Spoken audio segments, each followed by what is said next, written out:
Ayan, good evening everyone. Now we'll be starting our second tutorial session for analytical geometry. So, konting recap lang sa mga na-discuss last week sa inyo ng mga tutors. I believe na-cover nyo ang chapter 1 and 2 that discusses midpoint formulas, slope formulas, and distance formulas.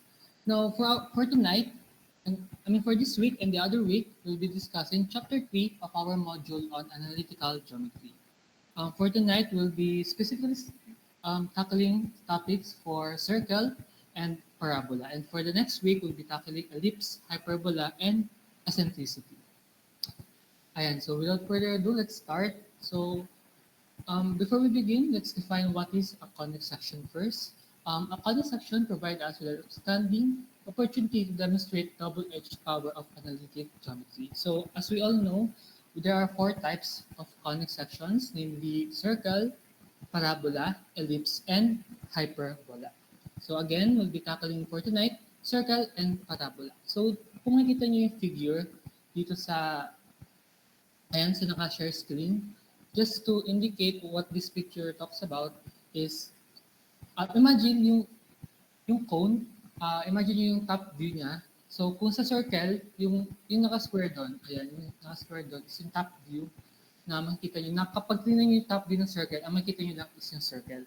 And yung rectangle, kapag medyo sinide view siya, and tingnan nyo yung top view, ang makikita nyo naman doon sa pangalawang picture is yung parabola rather. And for the ellipse, medyo ibababa lang yung rectangle from the cone and ang makikita nyo doon is an ellipse. And for hyperbola, hindi straight yung rectangle yung sa dalawang cone and ang makikita nito ay yung hyperbola. So, ayun, medyo mahirap talaga siya i-imagine.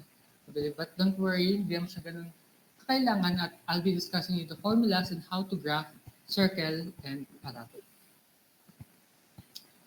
Ayan, so first, in our conic sections, we have that circle. As we all know, a circle is a shape, a perfect circle with a radius and a diameter. But let's define what is really a circle. So kapag nag-drawing ako ng circle dito, wait,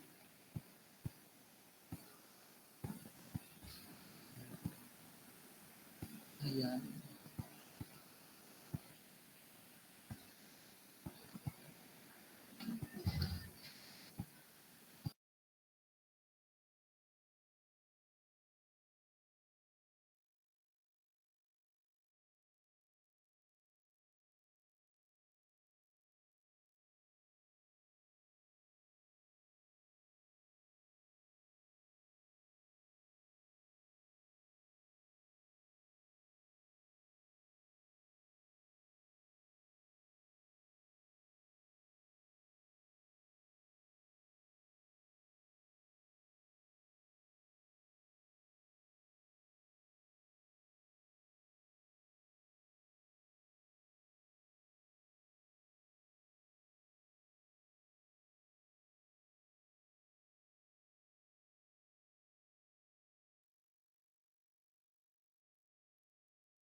Ayan guys, sorry for the delay. Technical difficulties. So, I'll be sharing my screen again. Wait, just a minute.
Putas na ako. Wait. Check. Paano mawawala yung ano?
Ayan guys, sorry. Sorry.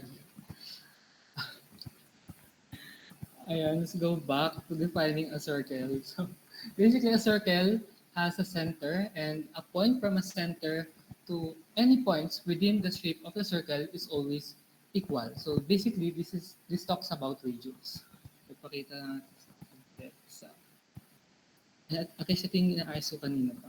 Talagang medyo, hindi talaga ako sana. Anyways, so, let's draw a circle here, ganun. So this circle, medyo pangit. So what I'm talking about is we have a center here from the circle, and any point from here to here will always equal to any point in the circle. So lahat ng yan, ito, at ito is always equal, and that's what we call radius. Then kapag isang buo naman, ayan, kita lang. Pag isang buo naman, or 2 times the radius, that's what we call a diameter. Ayan. So, ayan, so we have a general formula for a circle, and this dictates square root of x minus h squared plus quantity y minus k squared is equal to r. So, paano ba natin nakuha yung formula na ito from a circle? So kung makita nyo dun sa figure, so ang gagamit lang natin dito is distance formula. Kaya yung mga na-discuss sa previous chapter, midpoint formula, distance formula is very important kasi mga gamit natin yun sa derivations, not just here in our chapter 3, but to other higher subjects in engineering. Okay. And nga, distance formula yung gagamitin natin. And paano natin ginamit yung distance formula dito? Ayan, pakita lang. Ngayon, ang distance formula, just to recall, is d is equal to square root of the 2 points, x1 minus x2 minus x1 squared plus x sub 2 minus x sub 1 squared. Ayan. So, kung makikita nyo, i-compare nyo siya dun sa ating general formula of a circle sa taas is very look-alike. Kasi nga, again, nakuha natin yung general formula na ito from the distance formula. Ayan, so ipakita lang natin kung paano nagamit yung distance formula dito sa circle na nasa graph. So, ang unang point natin na makuha dito is yung h at k. Ayan. Then we have yung p point na in a circle which is x, y. Ayan, so using this, our distance formula, makukuha natin yung x, yung pangalawang point dito sa may p, then the second x from the point from the center of the circle, which is h, is squared based on our formula plus yung y naman. So from our second point y, we have y here, then the first y squared, and there we have it. Square it lang natin to, and we have the value of r. So yun lang guys, ito lang gagawin natin sa whole formula and even sa pag-graph ng circle. So napakadali lang naman niya. So without further ado, let's use this formulas or equations on our problems para mas maintindihan.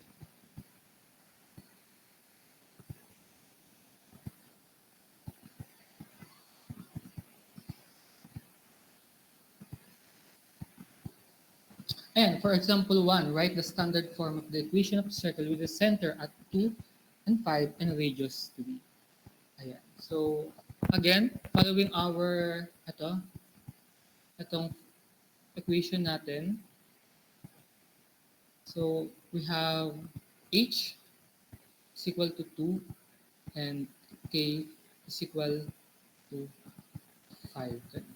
Paano ba natin nasabi na h is equal to k is 5? Well, this is x and y, and we know that this h and k represents the center.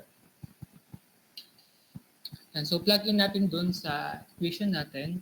Again, so we have x, value of h, which is 2. So we have x minus 2 squared plus, ano value natin ng k, which is 5. So y minus 5 squared is equal to, so yung radius natin is 3. Pero hindi ito yung ipa-plug in natin directly to the formula. Kasi dito sa formula, nakasabi na ang radius is naka-squared pa. So ang gagawin natin sa r is equal to 3 and r squared is equal to 3 squared, and we have r squared is equal to 9. So ito yung makukuha nating standard form. Ayan.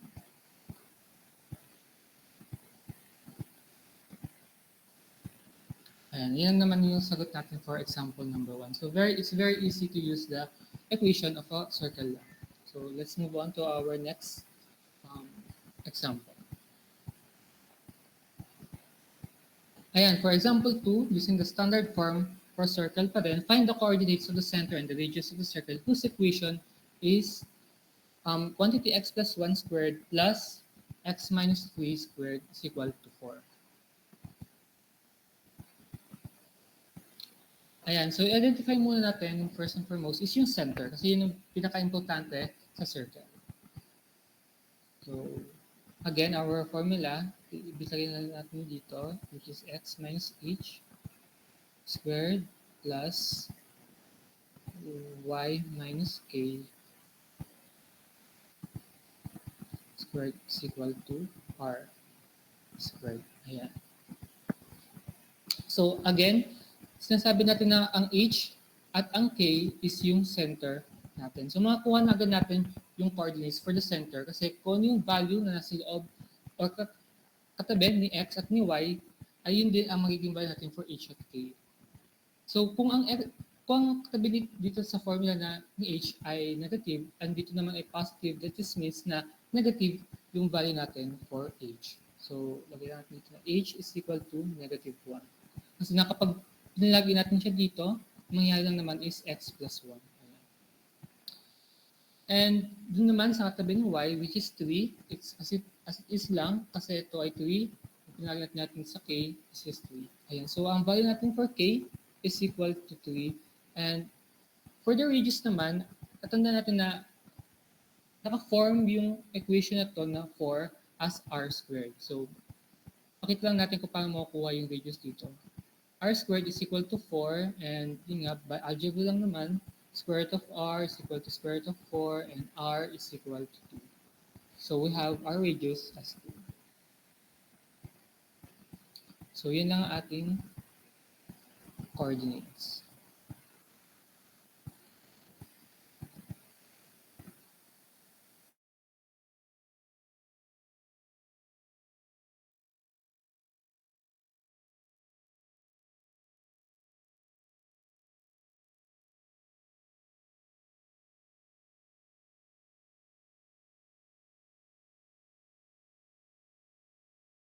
And before we move on, sinabi ko na mag-graph din tayo dito ng circle. So let's move on dun sa isang, wait lang, wala dito ng empty space. Lipat lang ako.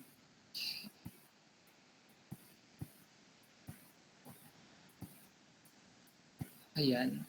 So from our previous problem, nakuha natin ng h as negative 1, and k is equal to 3, and the radius is 2. So paano ba natin ito ginagawa sa Cartesian plane? Ayan, so gawa muna tayo ng Cartesian plane. Attention na guys, sa drawing. Hindi siya maganda. Pero, ayan. So again, we have a center of hk, and our value for h and k is negative 1 and 3 respectively. So our center is negative 1 and 3. Ayan. So plug in lang natin dito. So lagay tayo ng values sa Cartesian plane. Sabihin na natin na 1 to 6. Yeah, I think 6 was surface. 1, 2, 3, 4, 6. Ayan.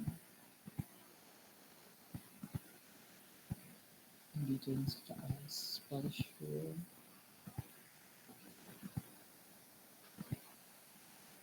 Ayan. So, again, to plot our point muna sa center, which is negative 1 and 3. So, negative 1 from the x-axis. So, we have here negative 1.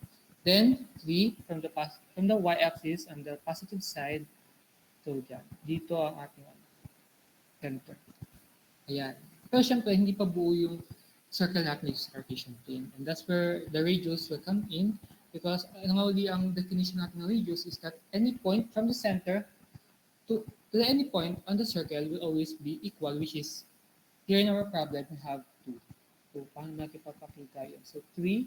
Kapag natin downside muna, we will have, ito ay 2 at 2, 1. And ito ay 0. So, dito, ayan. So, bababa lang, from 3, bababa lang siyang dalawa, which is 1 and 2. Then, from the left side, ganun din ang gagawin natin. Kung ito ay negative 2, then negative 3. Ayan. On the right side then, 1. So, sunod tayo sa negative 1. So, by 2, dito na tayo. Ayan. Then, tataas din siya ng 2. Kasi yun nga, again, is yung radius. 3, 4, 5. Ayan. Okay, so pasensya na talaga sa drawing. So nakuha natin yung 4 points from the circle, and paano natin ito na drawing again because of our radius. And then papat lang natin, dikit natin yung points. Ayan, mukha namang circle dito. So ayun lang, doon lang tayo nagpa-plot ng circle sa Cartesian plane. Again, from the center, then we'll find the radius, then paplot natin yung radius from east, north, south, and west. Ayan. So, let's proceed to our next problem. I believe meron pa dito.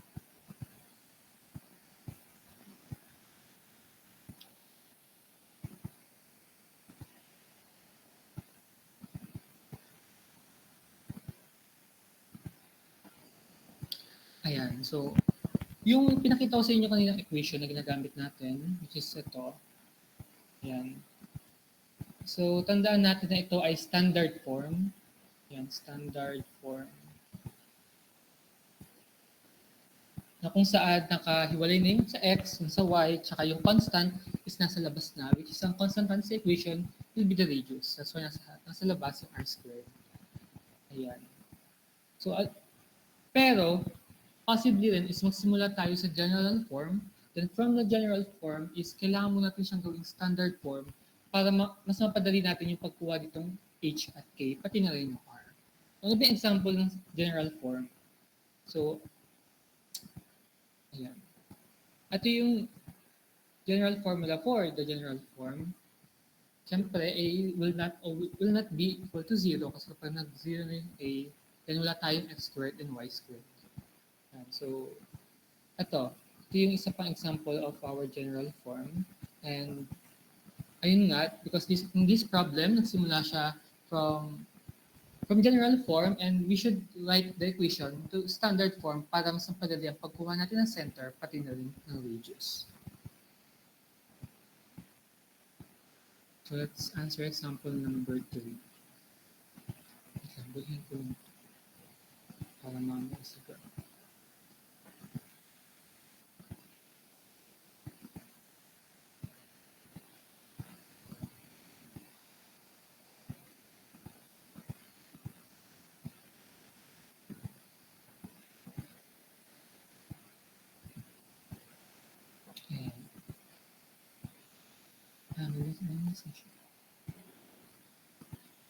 Ayan, again, for example number 3, magsimula tayo sa general form. And ang given ng general form sa atin is 2x squared plus 2y squared minus 12x plus 16y minus 31 is equal to 0. So, we should write it in standard form. So, ito, medyo mahirap na siya, or siguro para sa akin, back in my day, medyo mahirap siya iintindihan. But we'll have a technique na called completing the square. So ito ay very essential. Pag binigyan kayo ng general form, then kailangan nyo siya ipalit sa standard form. Ayan, completing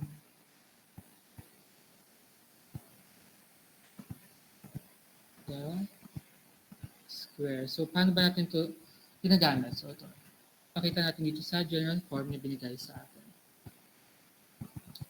Ayan. So unang-una, ang kailangan natin gawin pag binigyan tayo ng general form is ilipat natin yung constant sa kabila. So kapag nilipat natin, ang mangyayari sa equation is 2x squared plus 2y squared minus 12x plus 16y is equal to 31. Ayan. Then the next step is pag-iwalay na natin yung magkaka-same variable. Now for this, we have 2x squared at minus 12x.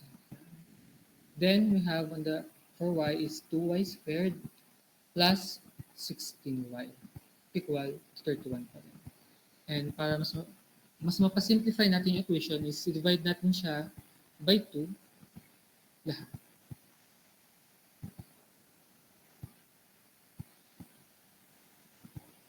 Ayan. Ayan siya. And kapag divide natin sa 2, ang mangyayari that is x squared minus 6x. Then for y, we have y squared plus 8y. And we have 31 over 2. Ayan. So, from x squared minus 6x is kailangan natin siyang gawing form na ganito. Ayan, parang ganyan. So, medyo mahirap siya. Kasi kung binigyan ako na x squared minus 4, siguro mas madali kasi may perfect root din siya. But, dito sa binigay sa ating x squared minus 6x lang without any constant is medyo challenging. Unless is malalaman natin kung paano gamitin yung completing the square. Dito lang papasok yung completing the square. So paano ba ito ginagawa? I think alam niyo naman kung paano ito gawin. Baka tinuro na ito back in senior high on pre-calculus. But siguro lahat naman ito ay recap lang din talaga sa inyo para sa mga higher subjects or even in differential calculus na tinitake ngayon. So, ayan. So completing the square, ang first step ito is we have yung isang variable without the power of 2, which is here in our problem, or for x, so we have negative 6x. So divide lang natin ito by 2. We'll have negative 3, and kaya siya may square dun sa pangalan ng method is we'll be squaring this, and we'll have 9. Ayan. So, ito makukuha natin 9 is pwede natin siya i-plug in dito sa equation ng x squared minus 6x. So, maganda siya ng plus 9. Buhayin na natin ito over 2. Ayan. So, ayan, mas madadali na tayo na i-factor to, itong x squared minus 6x plus 9. And pag pinactor to, ang makakalabas na naman ito ay x squared,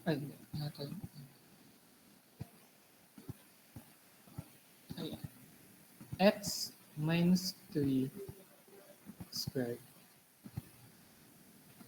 Ayan. So, pero, ang catch kapag nag-add tayo ng 9 dito sa kabilang side, kasi di ba ito yung equal sign. So, for the left side, pag nag-add tayo, is kailangan natin din natin mag-add yung sa kabila.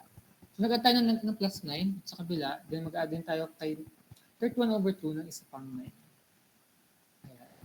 So, si y then is lagi siyang katapat na constant. So, pagawin lang din natin yung ginawa natin kanina.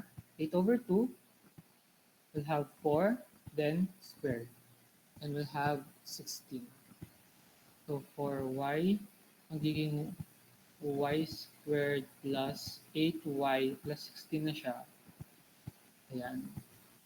Then, I believe ang kanyang factor, correct me if I'm wrong guys, pero I think naman ang factor nito is fy plus 4 and squared. So again, nag-add tayo ng 16 sa left side, then mag-add din tayo ng another 16 pa sa kabila. Bawa ko lang yung ayan, so malapit na tayo matapos for this problem kasi we have x minus 3 squared plus y plus 4 squared is equal to 31/2 plus 9 plus 16. So, complete lang natin itong nasa right side. Simplify natin na 31/2 plus 25. Then, para magka-same sila ng denominator ni 31/2, is times 2 natin ito. So, magiging 50 na naka-over 2. So, 50/2 is just the same with 25. Yeah, so, magiging tayong 31/2 plus 50/2 and we'll equate that to 81/2. Ayan, so, complete na yung equation natin for the equation na binigay sa atin for a circle. Ayan, so, kasi meron tayong radius, 81/2. Or rather, r squared pa. R squared pa lang siya. Ayan, so, ang whole equation natin, ang final equation,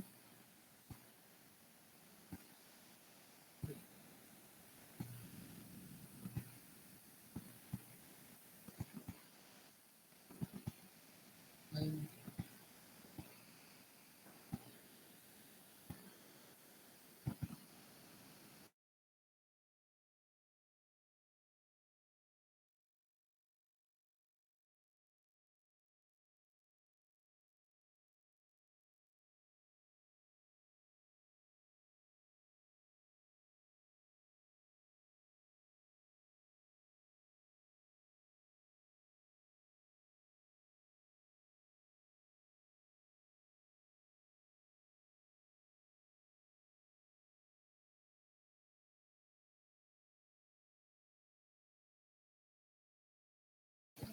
ayan, so let's proceed. Kung technical problem ulit. Medyo ba nun sa iPad? Anyways, ayan, so complete na nga again yung ating equation kasi we'll have x minus 3 squared plus y plus 4 squared is equal to 81/2. Ngayon, meron na tayong standard equation. Na guys, sabi ko kanina na kapag may standard equation na tayo, mas mapapadali na yung pagkuha natin ng center at ng radius, pati na rin sa pag-graph ng whole circle. So, identify lang natin dito ang center, pati ang radius. So, for our center, kasi nga, di ba, itong katabi ni x is h, and ito ay y, but originally ito ay negative pero plus, so magiging, ang value mo lang for a pala.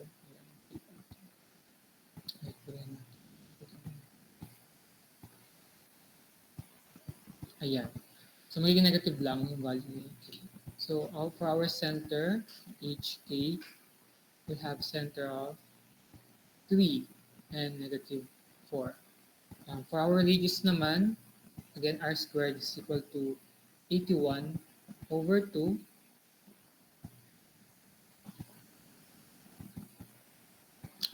And square root lang natin, square root of r squared, bottom cancel, squared is equal to square root of 81/2. Ayan. So, giging r is equal to square root of 81/2 over 2, pwede pa natin simplify ito sa taas, magiging 9. 9 square root of 2. Ganun. Pero, I think na-discuss na naman din sa inyo to na usually hindi natin ginagamit yung may square root sa baba.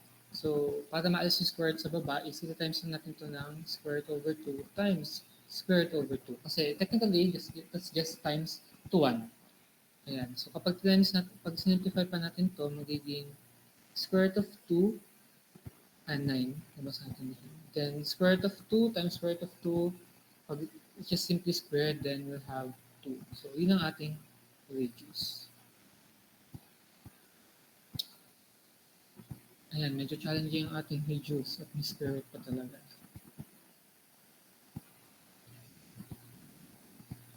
Pero tayo pa natin kay graph. Ayan, challenging graph. Kunin ko ang aking copy.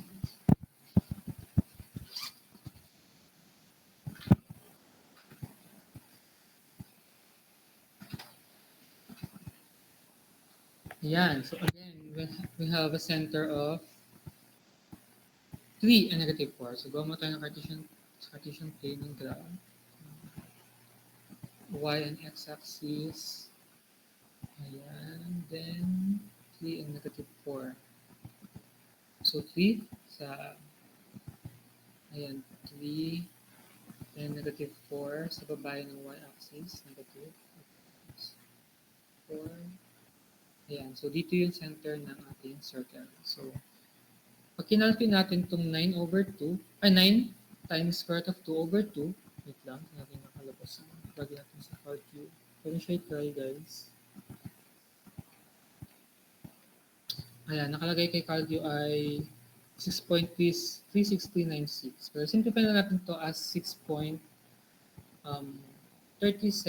then simplify pa natin as 6.5 para mas mapadali yung buhay natin sa pagkakita.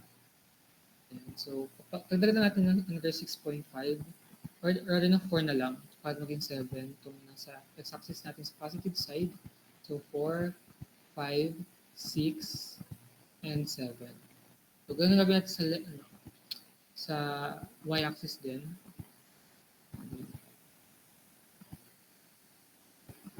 Ayan, so dagdagan natin itong negative 4, extend natin ito ng isa pang negative 5, 6, negative 7, negative 8.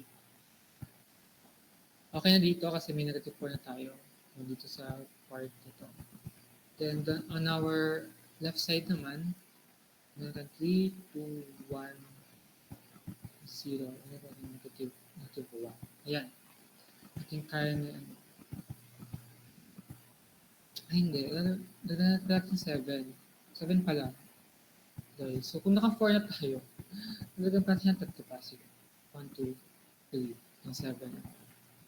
1, 2, 3. Then 4, 1, 2, 3. And tayo may negative 1, 1, 2, 3. So, negative 4 na to. Then on our sa other side is 10. Then dito naman is negative 11. Sa taas naman ay 3. Ayan. I think kasya ng 6.5 dyan. So, ayun nga, meron tayong radius na 6.5. Again, yan naman ay estimate lang from our radius na dito. Ayan, para lang sa padali natin graph yung circle. Ayan. So, una natin yung sa taas. So, 7. So, 7 dapat. Dito yung 7 hangganan. Ayan. Dito naman. Then, minus 0.5 lang. So, around dito. Ayan. Sa unang point natin sa taas. Then, from the right side naman, 7. Then, minus 5. Dito lang. Then, dito. And, dito. Ayan. Radius na 6.5. Then, pag dugtungin na natin points na to, hindi siya mukhang, again, hindi siya mukhang circle. Pangka straight. Hindi natin.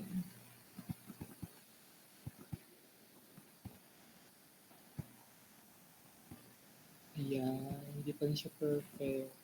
Pero go. Ayan. Ang pangit ng circle. Pero go. Ayan guys, so then, doon lang yung way sa pag-graph ng circle. Again, center, radius, equation. So, possibly is magsimula siya from general formula kasi and gagawin lang natin siyang standard formula using the completing the square na method para dito. Then we'll have the standard formula. Again, katabi naman ng x at y doon sa formula na binigay ng circle na ito is sino naman ang h at k natin. Yung constant sa labas is yung r squared, so hindi pa agad yung radius. So recap lang ito, hindi pa agad siya radius. So kailangan natin uh, square root, yung r squared para maging radius. Ayan. For our next example, I think kaya nyo na to guys. So assignment. So you can try this on your own na lang, yung example 4 sa paggawa ng ano. So, ganun din naman. So, sige, konting recap lang siguro. Or de, summary na lang pala kung ano yung gagawin dito. So, yun nga, ganun din naman. May 3x squared ka. Sa labas muna tong 15. Ayan. So, magiging 3x squared plus 3y squared minus 6x is equal to 15. Ayan. Then, di ba natin both side by 3 para ma-simplify pa natin. Gawin na natin ito. Ayan, so magiging x squared lang plus y squared minus 2x equal to 5. So completing the square yan for x squared minus 2x. Then for y squared, ayan. So for y squared, since wala siyang kasama na kahit ano, then we can assume na yung k natin na supposedly kasama ni y is just 0. Ayan, pag pinlat natin yan. Then for x squared minus 2x, ayan, pwede natin yan. Completing the square, then sa labas na 5, madadagdagan siya for sure from here. Then, yun magiging r squared natin. So, yun naman yung process sa pag-graph at sa pagkuha ng equation for circle. Dito clock na pero, guys, ano lang, dyan na kayo. Meron pa tayong parabola na mas medyo mas mahaba at complicated. So, ayusin ko yung setup. Wait, 3 minutes. And then we'll start our next subtopic na parabola. But before that, may any questions ba kayo so far? You can just raise it here. Kung wala, baka pwede mga-request ng heart or any reactions na lang. If wala naman kayong questions. Ayan, thank you sa mga nag-react. And no questions, just give me 2 minutes, then we'll proceed on our next subtopic, which is parabola.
Ayan, so let's move on sa our next topic, parabola. So, mas mahirap pero I think mas exciting itong parabola. So, let's talk about parabola. So, let's define first what is a parabola. As you all know, parabola is a U-shaped curve in a Cartesian plane that is the set of all points equidistant from a fixed point called focus and in a fixed line called the directrix. This property is known as the geometric definition of a parabola. So, yeah, para mas makita.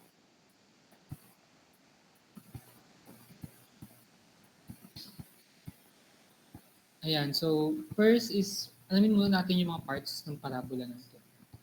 Ayan, so first is the vertex. So kung sa circle meron tayong center na doon nagsisimula lahat, then dito naman sa parabola it is called as vertex.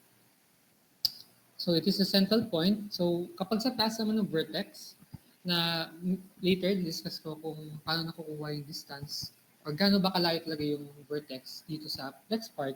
And again, this part is the focus. So from the focus is magkakaroon tayo ng another 2 points from left and right that is aligned from the focus. So ito naman yung latus rectum. Ayan. Ito yung ayan. So yan yung 2 points na nakuha natin from the latus rectum. So the latus rectum have left and right side. Ayan, so moving on. So we have the directrix. So directrix is parang guideline lang or reference line sa parabola natin. So dito sa figure is pataas yung parabola. So yung directrix natin is opposite dun sa ino-open ng parabola natin. So kung pataas yung parabola, then automatically nasa baba yung directrix natin. And lastly is the axis of symmetry. So dito is from its word na symmetry is ito yung gitna ng parabola natin na where it's the left and the right side is symmetrical in shape. So ano ba yung mga real life applications of parabola? So ito example dito is headlight of an automobile. Or siguro makikita natin sa mga flashlight natin. So kasi kung ito yung flashlight, naka-parabolic yung shape niya. So bakit ba siya naka-parabolic? Kasi yung flashlight, gusto natin na yung direction ng light is nagpa-pertain dun diretso. Dun sa gusto nating ilawan. Kasi kapag hindi siya naka-parabolic, is scattered yung light. So para siyang bumbilya lang. Makikita natin sa taas sa ceiling natin, ganun. Para siyang bumbilya lang na scattered yung light. So to maximize then yung reflection of light, kaya may sa picture na yung light is nagba-bounce back dun sa parabolic shape. And with this, is ma-maximize niya yung power ng light na binibigay from the electricity of the flashlight. But siguro one of the main purpose of it is yun nga, for the direction of the light. Para dun sa direction na yun, kung tuwid, natin pinupunta yung flashlight, is dun lang mismo yung light. Kaya may parabolic shape siya. Another application is yung sa bridge. And sinasabi lang naman dito na yung parabolic kasi ng suspension is the ideal type for a structure of a bridge para equal yung loads and ma-maximize niya yung loads na dinadala sa bridge. Kung maraming cars, maximize siya kapag naka-parabolic yung suspension. I think, hindi, next time pa ata ang physics nyo. So, sa kanyo mapapag-usapan yung loads. Ayan, so siguro kung ako, another application sa pag-aaral ng engineering yung parabola is sa amin, ayan, is yung third year, behavior ng mga variables. Kasi we have for X, we have the strength of materials, parang mga ganun sa amin eh. Tapos shear rate siguro o stress din sa y-axis, then, or kaya time, mga ganun. So minsan nagkakaroon ng parabolic na shape sa behavior ng variables sa graph. So anyways, mas mapag-uusapan nyo yan kapag sa higher subjects. So moving on, so we have an equation of our parabola na x squared is equal to 4py. So yung p, di naman siya technically variable na nakasama sa equation, but later we'll talk about ano ba talaga yung p. But first, let's derive the formula x squared is equal to 4py. Ayan. So, ito. So, dito sa figure, nakita natin yung parts ng parabola natin. May focus. Ayan. Dito yung focus. Ito ang vertex and directrix. Now, ang sinasabi lang dito na same length ang length nitong focus, vertex to focus and vertex to the point of the directrix. So, same length lagi sila. So, saan ba natin magamit yan? Moving on sa next figure. Ayan. So, again, nasabi ko na same length lang na mula dito sa focus to any points here dito sa parabola natin. Sa distance naman dito mula sa vertex dito sa directrix. Kaya kapag dito, napunta yung point ni-intersect ni focus at ni directrix, ayan. So, dapat equal lang itong dalawa, D1 and D2. Ayan. So, pag dito naman sa kabilang side is kapag napunta naman dito yung point na ini-intersect nila, so equal lang uli yan si D1 tsaka si D2 or distance 1 and distance 2. Ayan. Napapakita naman dito na, again, equal nga silang dalawa. Ayan, so yung nabanggit ko kanina na lagi ginagamit si distance formula sa mga derivation natin. So dito mga gamit ulit ang distance formula. So yung P kanina is just the point na pinapertain nito ni focus. Ayan, ito yung P sa y-axis. So pag ito, yun yung P na. Dito naman yung negative P. Ayan, dito yan. Ayan. Ayan, so pag kinuha natin yung distance formula nito, itong dalawa, at ito, pwede siya plug in dito. Then I, distance, ayan, sa baba ata ito. Ayan, sa baba ito, dito nga. Ayan, so again, distance formula itong dalawa, ang kalalabasan nan is, ito. Ayan. Ayan, yan yung equation niya. And for ito naman na, again, another point, and ito, mapupunta siya dito. Ayan, utilizing lang, guys, yung our distance formula.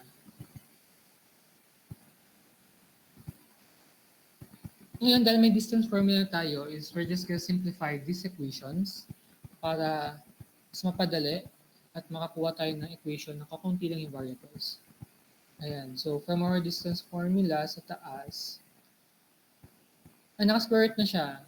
Baka malito lang na naka-square root na siya kasi nga D1 is equal na ganun, tapos D2, ayan naman siya. Ayan, so from our D1 over D2, makakuha tayo ng equation sa baba. And kapag sinimplify natin dito sa kabilang side ng x minus x, syempre 0 lang naman to. Ito, wala na to kasi 0 yung katabi. Magiging ito yung equation. Yeah. So, squared both side para mawala yung root sign. So, pag squared yan, magiging ito. Ayan. So, expand lang natin itong y minus p squared. So, syempre lang naman yan. Pwedeng FOIL method. Then, pag na-expand, ito yung magiging equation niya. Again, on the other side din, ganun din, pag na-expand din. So, kapag pinagsama yung dalawa, may pwedeng ma-simplify. Ito, which is yung y squared sa kabila, pati yung y squared, kasi kapag nilipat dito, subtraction lang. Same with p squared, cancel lang din. Ano matitira sa left side is x squared minus 2py. Sa kabila naman is 2py lang. Ayan. So, kapag nilipat namin itong negative 2py para x squared lang, hindi magiging plus 2py ito. And doon natin nakuha yung 4py or the equation x squared is equal to 4py.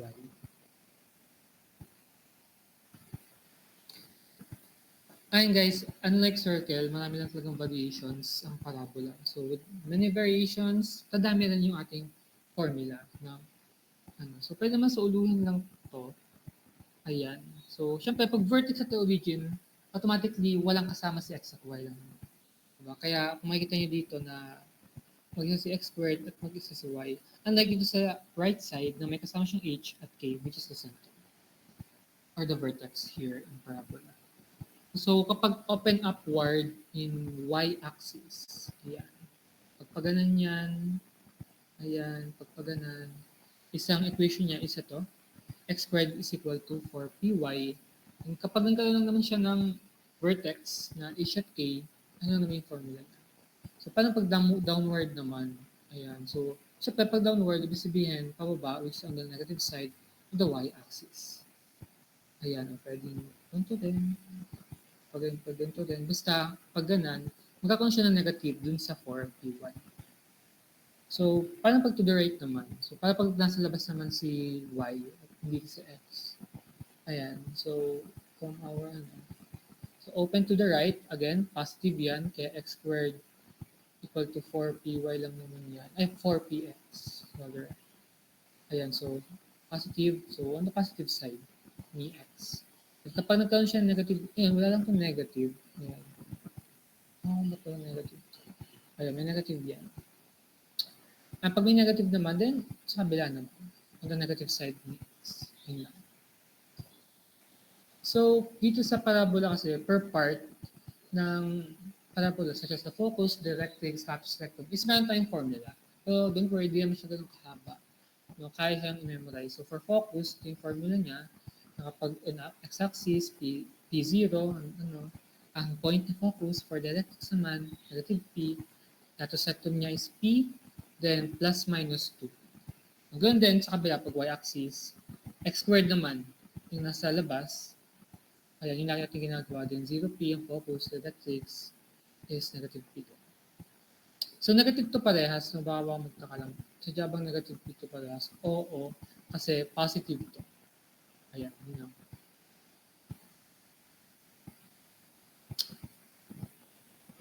Ito ay na-discuss na rin to sa previous weeks or chapters, at pati rin kanina na pwede tayo magsimula first from standard form and general form. So pag standard form lang naman is, ayun, hindi pa completely na naka-equal siya sa 0. Ganun. Kumbaga, nasa labas yung isang variable. At dito sa picture is nga, y is equal to ax squared plus bx plus c. For our general form naman, ayan, pwede yung equation natin maging ganito. Ayan. Basta hindi pa siya naka-0. Yun naman ang ano natin. Pag naka-general form, then, ayun, naka-0 na siya dito. Ayan. So, examples, pag-sketch ng graph of a parabola. So, example natin yung x squared minus 2y. Letter A. So, for our solution, again, meron tayong general formula kasi na x squared is equal to 4py. So, kung titignan mo siya dito, ang magiging 4p niya is yung katabi ng y. So, 4p is equal to negative 2. Kailangan natin kunin yung p, di ba? Kasi kung makikita nyo sa formula, dito sa taas, laging utilize yung p sa pag-determine ng focus, directrix, and lattice rectum. Ayan. So, 4p is equal to negative 2, then transpose lang, lalagay lang negative 4, then p is equal to negative 1 half. So, dahil meron tayong p, pwede tayo makahanap ng focus na 0 and negative 1 half. Ayan. For vertex naman, dahil walang katabi si x squared tsaka si y, wala siyang nakatabi, 0, 0 lang. And directrix niya is y is equal to negative 1 half. So, ang directrix kasi technically, ano lang, opposite lang nito. So, pag nakita kayong p na negative, automatically, positive yung isa, yung directrix niya. Kasi opposite siya. And sa lattice rectum, let's utilize our equation dito na p, so 1 half. Ayan, may 1 half to dito. Ayan, 1 half muna. Negative 1 half rather, kasi nakuha natin p is negative 1 half.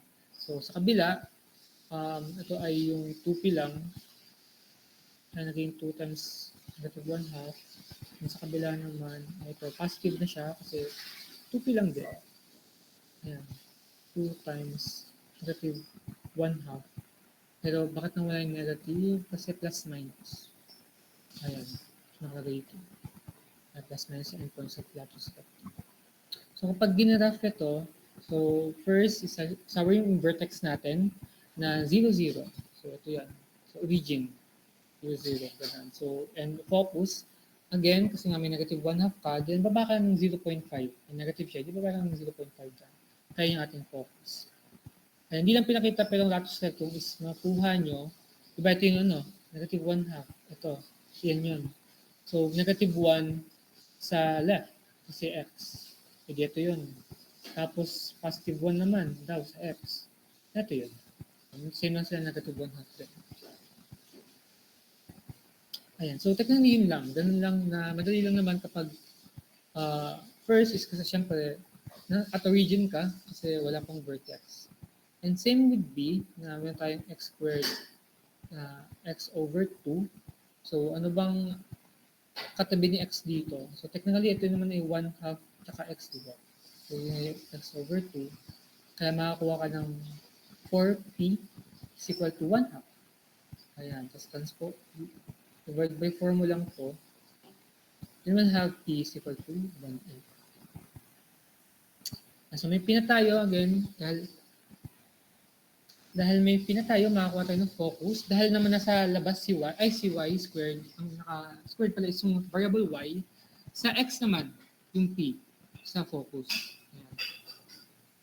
Kasi pataas na.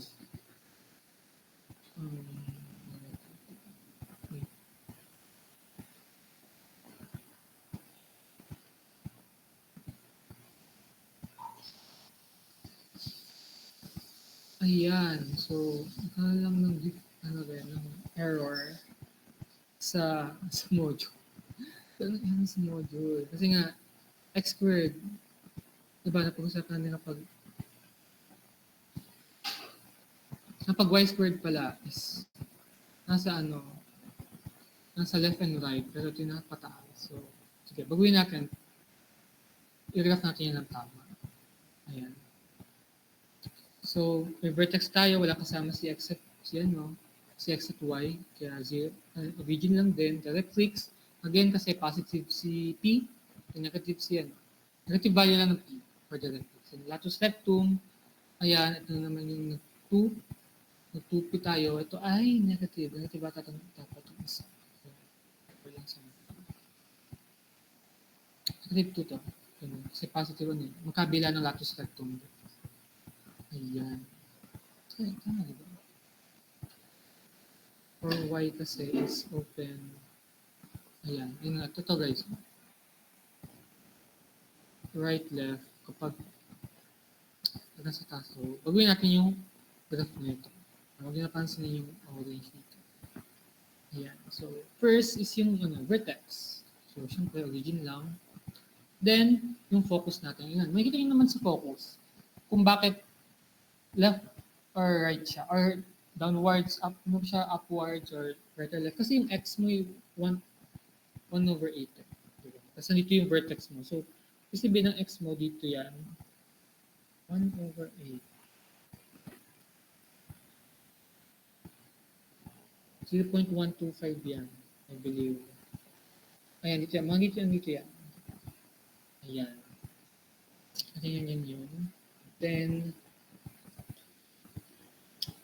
kukuha natin ng focus. Isun tayo sa directrix. Hindi na masyado pinapakita sa graph natin directrix. Pero, ayan. Dito sa graph natin, ay pinakita. Pero mali. So, ayan. From our vertex, baba lang din ng negative 1 over 8. So, dito yan. Yun ang ating directrix. And dahil opening to, kasi y squared. Then positive naman dito to the right. Positive side ng pero kunin natin yung latus rectum endpoints. Ayan. So kung natin 1 over 8 to 1 over 4, I believe yan ay 0.25. Ayan, hindi lang kita. But let's say dito yung isang 0.25. Ayan, so dito dapat yan. Tapos dito sa yung negative 0.25. Ayan, so isa pa dito. Kasi yun yung magiging guide, parang guiding point para sa graph natin.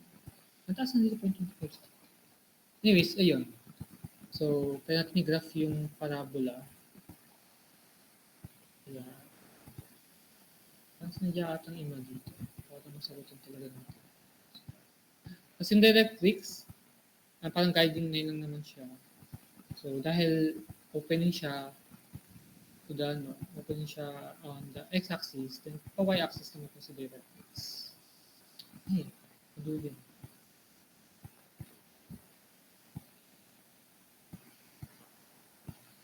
Ayan, yan. So, yun lang. Yung lang mag-graph. So, madali lang kapag at the center. So, ayan. Pwede tayo mag-try. Ito ay similar lang din sa ginawa natin kanina. Ano? Ayan, similar na. Ngayon, moving on. Yung mga example natin kanina is all on the vertex of the origin. Ngayon, proceed tayo na kapag meron tayong H at K. So, basically, halos same lang ng mga formula natin ginamit kanina. Kapag focus kasi kanina, parang ano to di ba? Parang negative. Ganun lang, no? So, itong 0, di may H na siya, kasi itong may K na itong kabila. Ayan. So, kaya naging, ayan, kaya naging H, then yung K, SP. So, nadagdagan lang siya technically sa lahat ng formula ng H at K, na even nagkaroon tayo ng axis of symmetry. Ayun, axis of symmetry pala ang nino guys is kasi nasa ano yun, nasa origin lang naman tayo, hindi ang hati nito, napagalan lang. So in a way, axis of symmetry is perpendicular dito sa directrix natin. Pero dito kasi is perpendicular din pa rin siya, pero hindi siya sa origin. Kasi nga may effect. So yun lang naman yung formula. So pag magsasagot kayo, ayun, similar to graphing a parabola, then proceed sa formulas, pwedeng sa ulitin, o tingnan. And proceed tayo sa example number 1. Example number pala ito. Wait. Wait lang.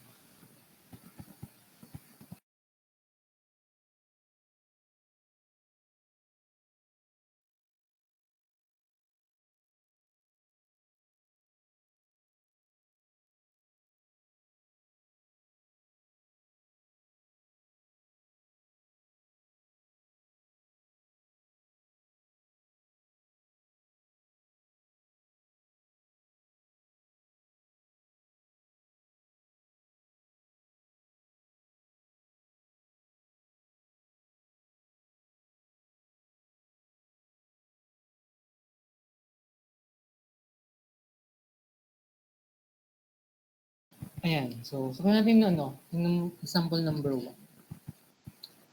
So, natin, topic na. Ayan, dito natin sa open space. Sa maliit na space dito. Pagtsaga na natin ito. Ayan. So, meron tayong given na y minus 5 and x squared is equal to 40x. So, makita nyo na meron ng katabi si y sa loob ng quantity, which is yung 5. So, in a case, supposedly, so may katabi na tayo, then k is equal to 5. Pero wala si x, kaya h is equal to 0 naman. Then, meron tayong general formula, di ba, na y squared is equal to 4px. In this case naman, na ang katabi ni x is yung 40, then 40 is equal to 40. Simplify, then 40 is equal to 10. Ayan. So, vertex niya, so vertex muna, vertex 0, 5. Ayan. So, sa focus naman,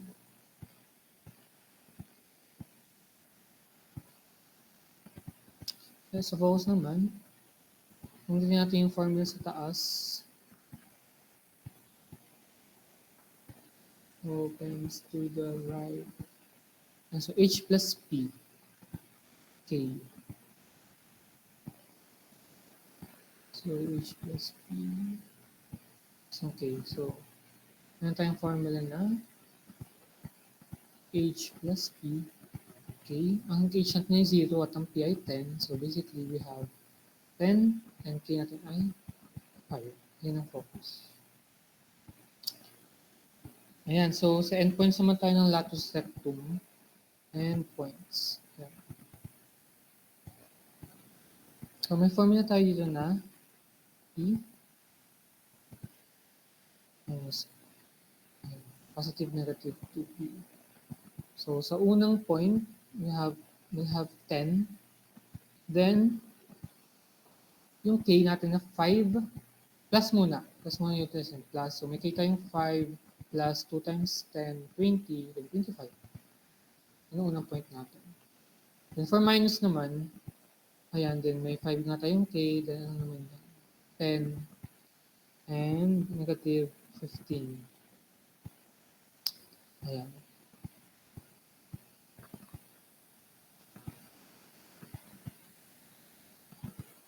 Ang directrix niya, so kung may tayong p, yan, na 10, di ba? So, ano lang, opposite lang, tapos negative natin, negative 10. Hindi negative 10 lang ito. Pero ito negative. Then, axis of symmetry, sa gitna lang naman ito, ano, so we'll have y is equal to 5. Ayan, so, gusto nyo screenshot kasi bubutahin ko lang siya para makapaglagay tayo ng graph. Ano, may space pa dito. Space ba dito? Next topic. Ayan. Kasi tayo natin space na sa ellipse. Next part. Next topic. Ayan. So, meron naman tayo lahat na na parts or values for parts of the parabola. Ayan. So, again, we'll have so, una, anong para lang natin mabilis? Saan ba siya nag-open? Hinap na y ano yun, di ba? Y minus 5. Positive y minus 5 squared. Kung nasa labas si y, so automatically, within the x-axis na, yung opening ng parabola natin. Then may positive naman si x dito, yung right side is positive naman. Then dun tayo sa positive side ng x-axis. Ayan. So, yun na.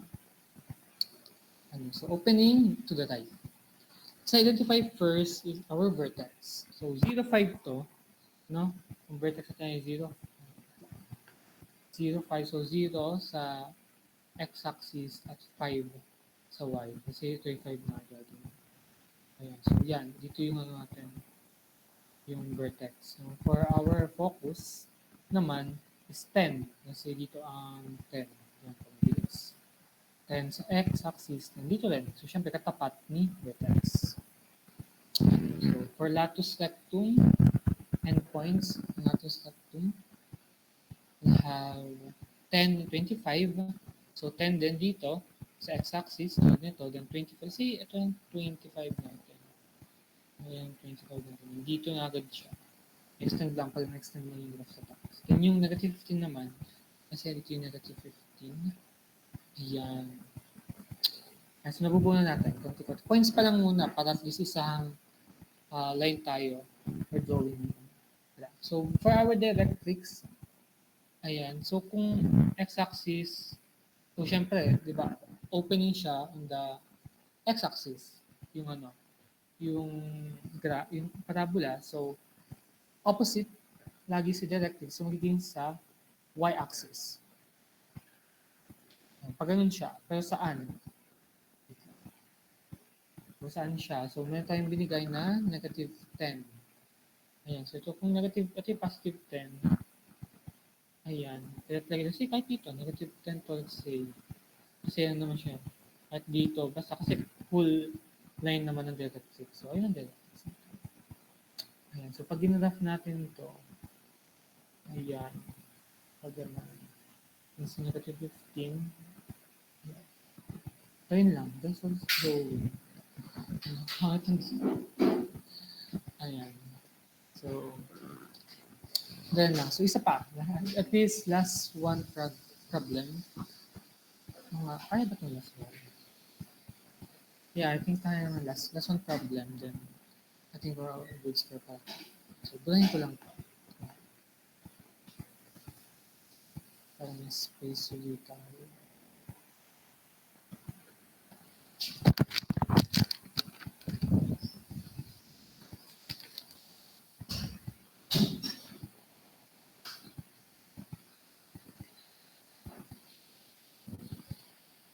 Kailangan na po rin.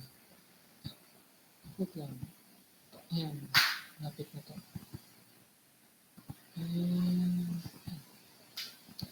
So, anong problem kaya? squared. Then, sige. Ano ba ito? Tell us problem talaga. Ayan, so, kasi nababanggit lagi kanina na nag-i-start tayo minsan sa general formula. So, let's answer example number 5.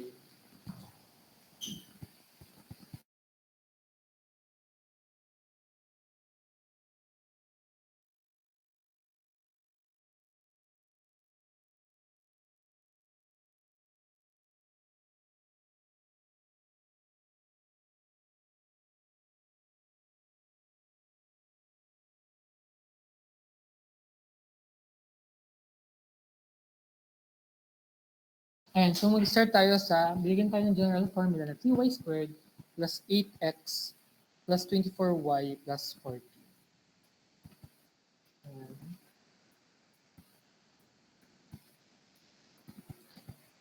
So, ayun nga, parang ginagawa natin kanina sa circle. Gagamit tayo ng completing the square. But first, ilabas muna natin yung magkakasama. So, kasi dahil si y variable, yung may raised to the second power, dito siya sa left side. So, 3y squared plus, yung kasama yun na may y, 24y is equal to negative 8x minus 40. Ayan. Next is, ilabas natin yung 3 dito. So, factor natin yung 3 dito. Magiging y squared plus 8y. Labas yung 3. Then, ito, x pa rin. Minus 40.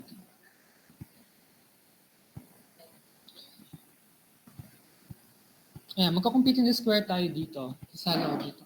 Ayan, dito. So, wala siyang constant na kasama. So, di ba 8y yan?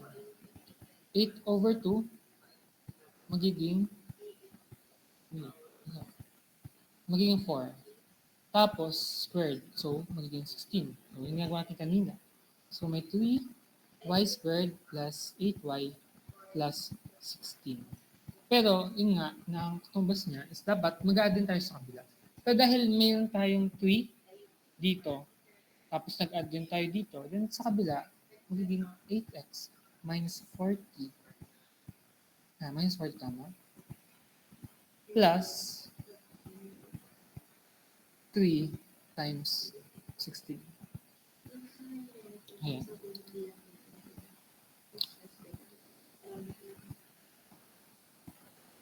Then, i-factor natin ng nasa loob. Ayan. Factorable na siya. Magiging 3y plus 4 squared is equal to 8x. So, pag ito, simplify, magiging ano lang siya. Plus 8. Ayan. So, lapit na. Ayan. So, pwede natin labas dito yung ano, i-fact natin yung 8. So, magiging, wait lang, baba natin. Wala tayong space. Ayan. So, magiging 3y plus 4. Pagdabisa na natin. Magiging, labas natin ay negative 8 na para positive itong si x minus a, ay, 1 na lang ito. Ayan. 8 minus 1. Ayan. Then, over 3. Para mawala ng 3 sa kabila, over 3. So, ang kalalabasan nating equation ay y plus 4 squared is equal to negative 8 over 3 x minus 1. Ayan. So, ito yan. Lagay lang natin sa taas. Para kasi. So, y plus 4 over squared is equal to negative 8 over 3 x minus 1. Ayan. Bilang natin ito lang.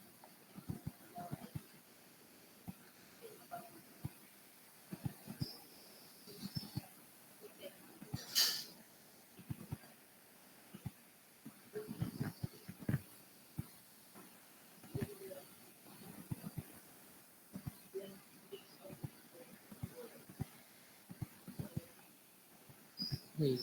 Ayan. Dumi na.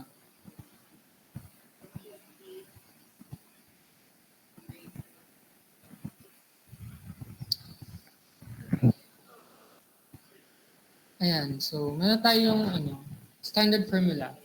Again, pag may standard formula tayo, mas napapadali tayo sa paghanap ng mga parts ng ating conic section. And then may katabi si x at si y, which is, ito nga, negative 1 to. So, our h is equal to 1. Then, our k, plus 4 kasi ito nga sa loob, then that's negative 4. So, ito na yung vertex natin. 1 and negative 4. Ayan.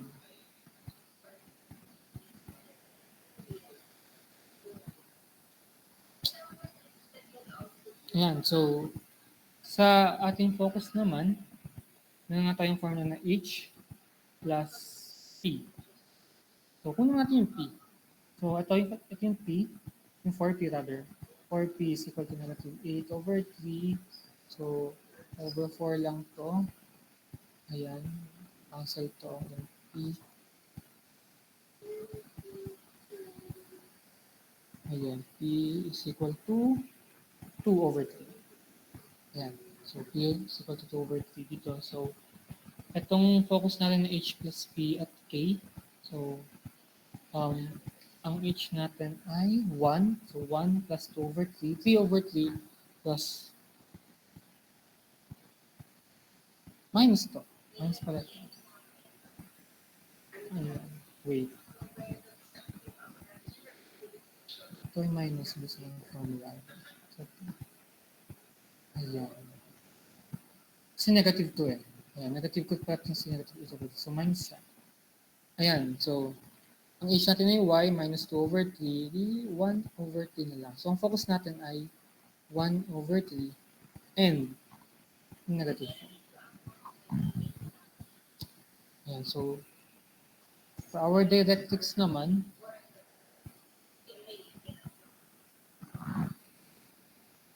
ayan, for our directrix, x is equal to, ang p natin ay 2 over 3. So, ang directrix natin ay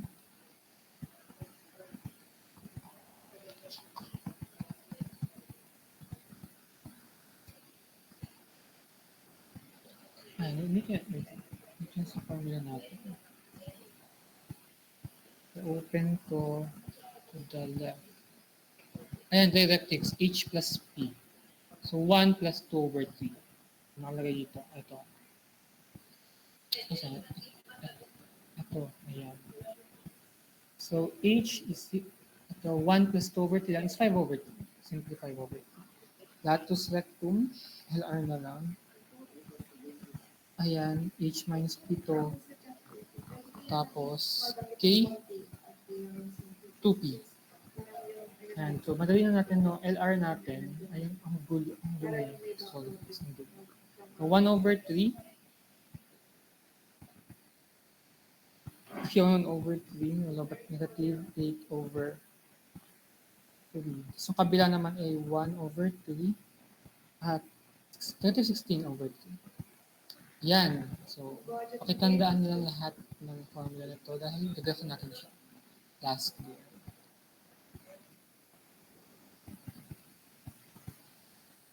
Ayan, so gagawin na natin siya. Unahin lang natin. Ay, sa kabila dito, side lang pala. Para mabilis. Ayan.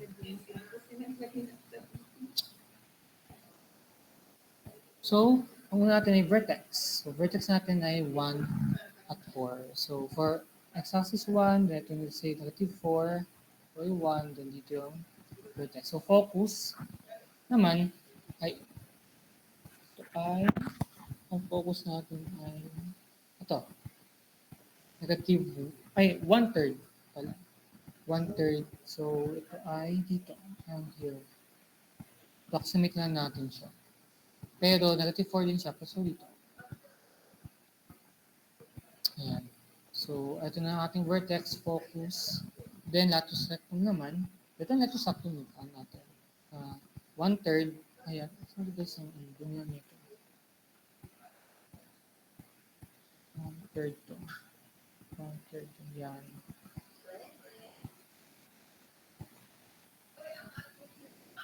Ayan. So, negative 8 over 3 naman sa y niya. So, pag negative 8 over 3, siguro approximate natin dito yun. Ang liit niya, no? Pati sa negative 16 over 3, lampas yun ng negative 4. Kaya lang dito. So, for dielectrics naman is 5 over 3. So, dito tayo sa positive side ng graph. Ayan, dito. Mga around here. Wait, around here. So, ito yung lato septum natin, dalawa. Ito yung focus, ito yung vertex. So, kaya natin i-plot yung parabola natin. Ganan. Then, dito naman yung directrix kaya. Ito. So, ganun lang guys. Ganun lang mag-graph ng parabola. Ayan. So, may mga worded problem dito. Ano pwede nyo i-try on your own. Kaya, pero same process lang naman. 3 at 4, at least alam nyo na nakapag-general formula, magamit ng scope in the square, then kailangan mo ng standard formula. Then, importante lang dito yan yung mga, ano yung parts for focus, vertex, at spectrum para mas ma-plot yung parabola na mas accurate. Ano yun? So, mas maganda identify mo muna kung downward, to the right, to the upward, upward, rather, and to the left. So guys, yun lang naman for our parabola. For other examples, you can try it on your own and we can provide our own answer key kapag nilagay namin yung module. So, konting revisions lang on the module, then we can give it to you. You can send it on the GC. So, ayun lang guys. Stop sharing mo tayo. Ayan, so tapos na tayo for second week ng analytical geometry. Siguro first and foremost is thank you sa mga nag-stay. I believe naka 1 hour and 30 lang naman tayo sa subject na nag-start. So, ayun, thank you sa mga nag-stay and hopefully may mga tututunan kayo. And questions muna. So, baka may questions kayo. Ayan. Kapag natin address dito. So, pag walang questions is please react na lang. Ayan pa si Master na. Ayan pa si Master. Ayan. Thank you guys. So, brief na lang into for the next week. So, final week na yun, analytical geometry, na will be talking for naman ellipse, hyperbola, and eccentricity. So, eccentricity is baka medyo bago. Yun lang naman yung parang overall view for the 4 coming sections. So, before you give, mag-screenshot na ako. Wait.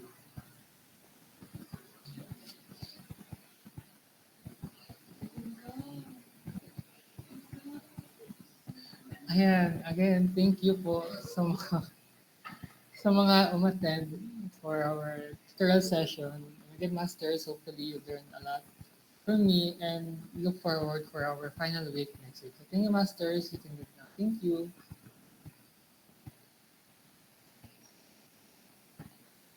Thank you po. Thank you. Thank you, guys. Thank you po.